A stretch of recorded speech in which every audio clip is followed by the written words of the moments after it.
meeshaa kana hunduma isaa tokko tokkoon gatii isaa kan inni isinitti mutaa erga immoo mana dhaqee farrashamee kana fakkaata dhumarra viidiyoo isaa guutuu kan inni isiniif kaa'utaa laayikii tuqaa sabskraayibii godhaa sheerii godhaa viidiyoo hanga xumuraatti ilaalaa. Assalaamu alaykum warahmatullaahi wabarakaatu. Kabajamtoota hordoftoota koo jirra jirtu nagaa keessanii fayyumaa alhamdulillah nagaa fayyaa kootii isinillee bakka jirtanutti rabbiin nagaa fayyaa isin haa taasisu. Egaa hadhaa akkuma argitan meeshaa mana keessaa kicheen kaabineetii meetira 2 TV istaandii rakabootii Dubaay meeshaalee walumaa galatti meeshaalee mana keessaa asuma magaalaa Jimmaa keessaa kan bakka biraa mitillee kan inni deemu obboleessi keenya Ingiliziirraa haadhaaf yookiin maatiidhaaf order godhe xalabeedha. Maashaallah algaallee hojjechiiseefiin ture yaa'u algaa kana dura bahee mana galee viidiyoo isaa keessanis ni galcha. Meeshaa hedduudha jechuudha kun maashaallah. Asuma dhiyeenya YouTube channel koo argee subscribe na godhee haala kanaan meeshaan irraa ajajate akkasii meemeesin laayikii godhaa viidiyoo koo laayikii godhaa viidiyoo amma gadhiise irratti laayikii godhaa maaliif amma sin laayikii gootanuun viidiyoon koo namoota baay'ee bira naaf qaqqaba gatii ta'ennaan akkasuma namoonni illee tola keessaniin fedhii keessaniin gaarummaa keessaniin tola oltummaa keessaniin viidiyoo koo laayikii naa gootanuu komentii jalatti illee jabaadhu jettanii yaada naa barreessitan baay'ee tokko galatoomaa ulfaadhaa namoonni laayikiin goonillee laayikii godhaa anaaf faayidaadha wallaa jechuun bakka qalbiidhuma nama waama xiqqoodhaan qalbii nama tokko gammachiisanii nama tokkoof gaarii hojjechuu jechuun waan guddaadha. Isinitti waan salphaa fakkaachuu danda'a laayikii gochuun garuu nuuf waan guddaadha. Akka viidiyoon keenya namoota hedduu namoota viidiyoo keenya hin argine bira qaqqabu taasisaa. Fakkeenyaaf namoota meeshaa barbaadan bira yoo qaqqabee akka waan isin nama sanaa sheerii gootaniiti jechuudha kan inni lakkaa'amu. Kanaaf sababaa isin laayikii gootanii nama meeshaa barbaadu tokko bira yoo qaqqabee kayriitti argattu jechuudha. Niyyadhaatuma laayikii godha ajiriillee itti argattu. Akkuma waan nama miidhu tokko hojjetanii maasiyaatti argatan waan nama fayyadu tokkollee hojjetanii haaluma salphaa ta'een yoo jedhan akkuma sana kayriillee itti argattu. Kun maanni ajiriinsaa jechuu keessaniin oolu gatii ta'e kan akkas jedhe. Asumaanuu rakabootii Dubaay kana sufraa isaatii waliin sufraa isaa malee siiniillee qaba ture yaa'u kaameraan irraa fagoodha gatii ta'ennaan siinii sana hin mul'isu. Sanallee biteefiin jira as biratti immoo rakabootii abbaa gadaa siinii isaatii waliin yaa'u siiniin isaa kophaatti bitama rakabootiinis kophaatti bitama garuu haala kanaan maachii ta'ee walitti siinii bitama isiin irra keessaa suni sukkaara maqrabiyaadha.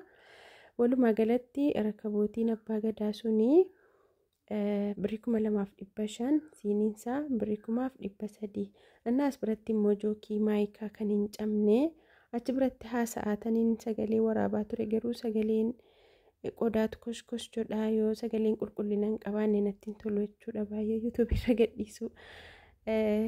Jookii maayikaa kan hin cabne birrii 2,800 as biratti sarvisii Dubaay 3 walirratti jechuudha tokko burcuqoorra dardareen jira. Inni isa guddaadha itti aansuudhaan isa jaloo sanaa lamaffaan sadaffaan immoo makaakkalaኛadha. Rakabootii sarvisiin suni birrii 7,500 sarvisii baay'ee tokko kwaalitii ta'e jechuudha.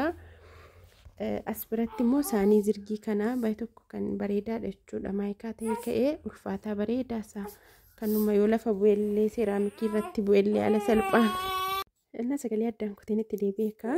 Saanii zirgii sanaa tokkoon isaa birrii 100 isaa birrii 180 bite kanan duraan qaata bitee lafa jirudha jechuudha. Hamma miti isa kan hin bite itti aansuudhaan maxbashaa sana abbaa keddoo birrii 3,000 peermuzii kana leetirii tokko peermuzii baay'ee tokko kwaalitii ta'edha garuu hin bibbicatte leetirii tokko taatee naananii isa sana immoo leetirii 2 gatiinsaa madaalawaa dhaqinnaashiidha garuu peermuzummaan isaa bareedaadha sana biratti dabalee fi inni sun birrii 1,500 inni asaan kun lamman isaa birrii 5,400 jechuudha.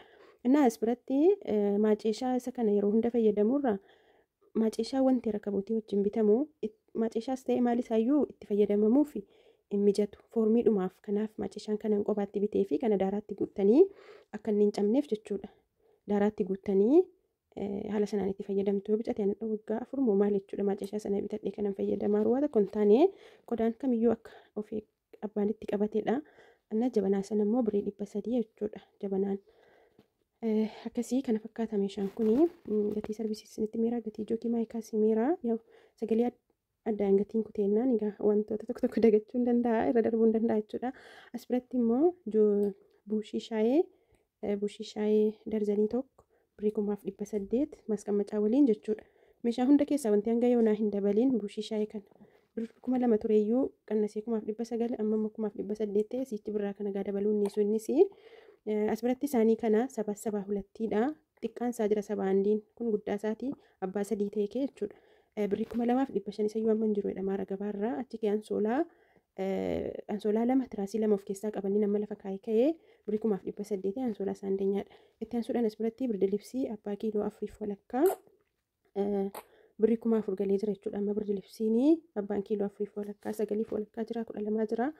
Egaa inni 9 fi inni 4 kun saayiziin isaa tokkuma jechuudha. Ulfaatinaaf haphina malee kan inni wal caaludha. Bal'inni isaa tokkuma kiiloo 9 sanaan. Itti ansuudhaan as biratti tachistuu fi kana namoota baay'ee na gaafataa turtanii abbaa lamaa walitti jira abbaa tokko akkanaatu jira jechuudha. Akkuma argitan kun illee tokkoffaaf lammaffaa qaba. Lammaffaan isaa lookaaliin isaas jira jechuudha. Kun garuu isa tokkoffaa isaati. Abbaan tokko kuni birrii 4500. Abbaan lamaa immoo birrii 8000. Amma garuu as dhiyeenya kana dabalee fi isaa immoo barree abbaa tokkooti jechuudha kanan bitee.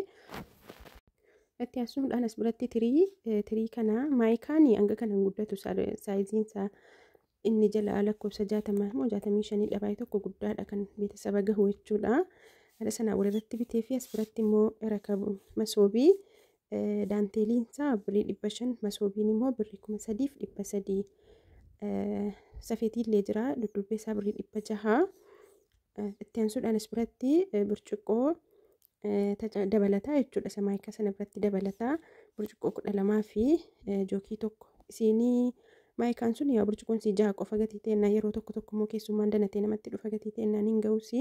Kana hidhameessa kan ammoo 12 fi jookii tokko wal biratti jookiin tokko baatti birrii 750 burcuqqoon birrii 1200 burcuqqoon darzaniin tokko jechuudha. Itti aansuudhaan as biratti immoo kuni isa shunkurtii wantoota garaagaraa dinnicha timaatimii wanta ta'e irra dardarachuu dandeessu walirra keessanii jechuudha. Kun haala kanaan walirraa bahaa sheelfii jedhama jechuudha. Maqaan isaa yeroo bitachuu barbaadan ofii keessanillee jechuudha. Kun walitti hin baasa jedhee harka tokkoon bilbila qabee jira gatii ta'ennaan na didee viidiyoon hin dheerata jedheen immoo viidiyoo addaan dhaabii jedhee addaan dhaabee immoo walirraa baasee dhufee hundan baasnee kunoo tokkoon isaa akkana jalaa qabaa akka haala kanaa walitti kekkeessanii walirra daraddartu jechuudha. Amma asii dhufa yoo bicate ol guddata. Qodaas dhiqattanii yeroo qodaa dhiqattan akkasii qoruurra daraddarachuu dandeessu. Oo barbaadde immoo akkuma barbaadaniin itti fayyadamuu dandeessu jechuudha. Akkasii birriin isaa birrii 650 jechuudha sheelfiin suni. Itti aansuudhaan maanqorqoraa waduu kanaa abbaa leetirii 2 fi abbaa leetirii tokko biteef maaliif waduudha yeroo namni dhufu waan akkasii qoqqooma akkasiitti fayyadamama jechuudha. Maanqorqoraa shaayillee kanallee kun lamman kan qodaatti miiccanuu inni jalaa immoo gandaasa in ulfaataa cimaa bareedaadha guddaadha. Yoo gadi gombisanii irra dhaabatan illee hin cabu jechuudha akka pilaastikii ta'etti inni jalaa akkasi. Isa jalaa isa guddaa sana birrii 500 nan bitee fi as biratti baaldii bukoo leetirii 20 lammansaa birrii 600 baaldiin kun isa tokkoffaadha. Achiin as biratti sallaa uffata keessa buusanuu uffata qoshaashatti harama jechuudha. Inni kun itti aansuudhaan as biratti roottoo kanaa leetirii 400 guddaadha jechuudha. Roottoon kan biyya keessaallee jira. Inni kun kan biyya keessaa ta'e keessa tokkoffaadha. Kan biyya alaallee jira jechuudha. Namoonni barbaadanii roottoon suni leetirii 400 suni birrii 2900. Itti aansuudhaan eeleessa abbaa booksii dhiifama kaameraan ittiin qaba. Abbaa booksii kanaa sabarrii qabu kana jechuudha. Keessoo isaa baaldii bukoo keessa kaa'achuu dandeessu. Yeroo tolchitanii xumurtanii kaatanii bukkoo keessan bukeeffattanii achi keessa kaachuu dandeessu jechuudha. Akkasii eeleen suni birrii inni abbaa booksii birrii 8,500. Akkasitti aansuudhaan as biratti distii maajatiidha. Amma kun maajatii abbaa torbaa distiin ammaa suni birrii 7,000. Itti aansuudhaan as biratti kichiin kaabineetii kana meetira 2 dheerinni isaa meetira 2.5dha. Dhaabiin isaa meetira 2 jalli isaas barriidha. Masaabaan immoo garaachitiin jira. Kichiin kaabineetii kana walumaa galatti birrii 37,000 kan inni hojjetame meetira 2.5 akkasuma ammoo meetira 1.5 ta'uun qannasaa dhufa jechuudha. As biratti sasiinii keessaa bahanii achi keessa buusee jechuudha. Sasiiniin rakabootii Dubaay irra jiru keessaa bahe sana. As jalatti barrii isaan banii isinitti agarsiisaara. Keessoo isaa kana qodaa gurguddaa kaa'attu madardaraa hin qabu gatii ta'ennaan. Masaabaan isaa immoo kunoo hamma sagaleen addaan kutee deebi'ee masaabaan isaa tansharataachiidha. Akkuma argitan jechuudha. Banuuf cufuuf nama rakkisu. Irra keessoon immoo kun akkuma argitan barriidha. Achiin dheeraadha jechuudha. Barrii maaliif akka of danda'e walirraa babbaa kichiniin kun inni irra keessaas qobaatti inni jalaas qobaatti achi kee walirra kaa'ama jechuudha. Akkasii irra keessoon saamus barriidha. Madardaraa godhamee hojjetamee ifamaa kaameeraa maaniin sirriitti ol qabee sirriitti agarsiisaa jiru. Irra keessoon isaa madardaraadha jechuudha. Barriidhuma ta'ee kee madardaraa qaba. Meeshaa xixiqqoo wantoota gaggabaabaa irra keechuu dandeessu. Jalaan immoo wantoota dhedheeraa irra keechuu dandeessu. Akkasii kichiin kaabineetiin kun meetira 2.5 birrii 37,000 kan inni hojjetame. Itti aansuudhaan immoo as biratti TV istaandii abbaa inchii 55 kan ta'u jechuudha kan inni hojjetame kuni. Egaa TV istaandii yeroo ajajattanuu abbaa TV 32 abbaa inchii 32tiif jettanii abbaa inchii 43tiif ta'u akkasiin 55 ta'us akkasiin 65 ta'us akkasiin inchii hamma TV qabdanuun isiniif hojjetama jechuudha. Tizaaziidhaanii kun akkuma argitanuu gamaaf gamana barrii 2 qaba. Barrii 4 masaabaa 4 walumaa galatti jechuudha. Masaabaa keessa wantoota garaagaraa keechuu dandeessu. Walumaa galatti TV istaandiin kun birrii 25,000 hojjetame jechuudha. Akkuma isinitti kan kanaa oliis jira kan kanaa gadiis jira. Kan masaabaan ittiin baay'anne wantoonni garaagaraa kun ittiin baay'anne gatiin isaanii qannasaa. Kun immoo akkuma argitan barrii 2 gamaa gamanaan qaba. Masaabaa hedduu qaba. Kanaaf gatiin isaa kana ta'ee birrii 25,000 akka qodummaa isaatti garuu gatiin isaa bareedaadha. Akkas inshaallah hordoftoota koo viidiyoon an hadhaaf qabadhee dhufe kana fakkaata. Laftillee dhiheera. Hibxata isaatiin kun magariiba booda ta'eera. Kunoo qodaan erga mana dhaqee immoo kana fakkaata. Kunoo akkuma argitanii kun kichiniidha. Kichiin kaabineetiin illee kunoo haala kanaan geessamee gaxxamamee yaa'u an hin deemne. Kunoo meeshaan biraallee kichinii keessa gaggalee gariin kunoo haala kanaan bakkeetti kaa'amee jira. Akkuma isinitti hime kichiniin kun meetira 2.5dha dheerinni isaa jechuudha. Akkasii maashaallah tabaarakallah jedha hundi keessaniyyuu. As biratti immoo algaadha. Algaan kun qodaa dursee dhaqee algaa dibsiisaallee ana biratti hojjetame. Algaallee natti hojjechiisee fi akkasii obboleessa keenya du'aa godhaa fi egaa du'aa haadhaa wanti caalu hin jiru. Haati nuuni ma eebbisu haadha ofii haala kanaan mana fa'aa godhee qodaa meeshaa guutee gammachiise gatii ta'ennaan.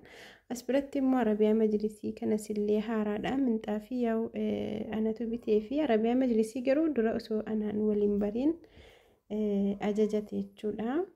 Akkasii inshaallah namoonni arabiyaa majlisii haaluma kana meeshaa mana guutuu barbaadan na dubbisuu hin dagatinaa. Lakkoofsi koo Duwwaa 941 52 74 63 WhatsApp, Telegram na argachuu dandeessu. Namoonni kana lamaniin qabaannes immoo iimoodhaan na dubbisuu dandeessu. Kunoo rakabootiin haala kanaan afamee jira. TV standiin illee haala kanaan kunoo TV'n irra gaxxamamee kunoo kana fakkaata. Maashaallah buleessa keenya kana eebbisaa isiniin jedha. Inshallah hanga viidiyoo biraatiin walitti deebinutti nagaa rabbi keessanaaf tura. Hiriyootan keessaniif sheerii godhaa jechuudha viidiyoo kana. Bakka sheeriitti tuqaatii sheerii godhaa fi viidiyoo kana namoota meeshaa barbaaduuf jechuudha. Akkasuma immoo laayikii tuqaa. Laayikii tuquun dagatinaa. Nagaa rabbi keessanaaf tura. Assalaamu alaykum.